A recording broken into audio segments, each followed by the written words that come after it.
My husband surprised me with his female best friend for Christmas Eve dinner, so I treated her like the unpaid catering staff. Girl, grab your drink and sit down, because the audacity of some men is actually a holiday miracle. My husband tried to sneak his female best friend, who just happens to be his ex-girlfriend, into our intimate, just us two Christmas Eve dinner. He thought I'd just play nice. He was wrong. I didn't scream, I didn't cry, I just treated her like the hired help until she literally had a meltdown. So here's the background. For weeks, Mark and I agreed. No family, no stress, just a romantic 4-course meal at home. I spent 3 days prepping.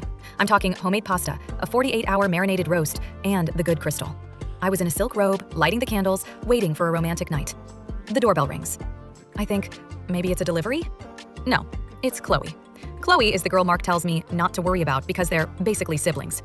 Mind you, they dated for 3 years, and she still calls him at 2 a.m. when her car makes a weird noise.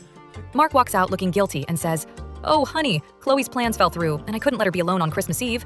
You don't mind an extra plate, right?" I looked at her. She was wearing a dress that was definitely meant to impress somebody, holding a bottle of cheap wine. I could have kicked them both out. But then I looked at my beautiful table and realized I worked too hard on this food to let it go to waste. I smiled, my customer service smile, and said, "Oh, Chloe, what a surprise. Actually, the caterer I hired flaked at the last minute, so your timing is perfect. Mark, show Chloe where the extra aprons are." Chloe looked confused. "Wait, what?"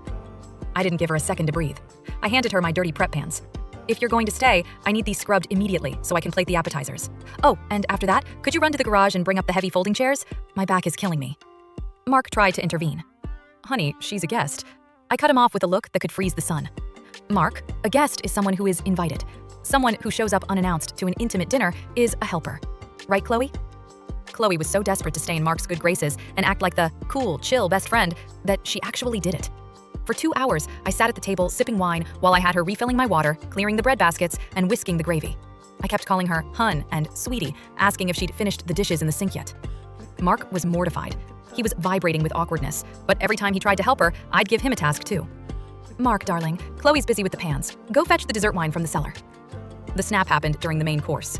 I looked at a tiny spot on my wine glass and said, "Chloe dear, there's a smudge here. Could you take this back and bring me a polished one?" She lost it. She stood up, slammed the dish towel on the table, and screamed, "I am not your maid! Mark, are you seriously going to let her treat me like this?" I just took a bite of my roast and said, "You're right, Chloe. A maid gets paid. You're just an intruder. The door is exactly where you found it." She stormed out, sobbing. Mark tried to chase after her, but I told him if he stepped out that door, he could spend Christmas morning at her place permanently. He stayed. We ate in silence, and honestly, it was the best tasting meal I've ever made. So, was I the Grinch for making the best friend work for her dinner? Or is the hired help treatment the only way to handle a boundary stomper?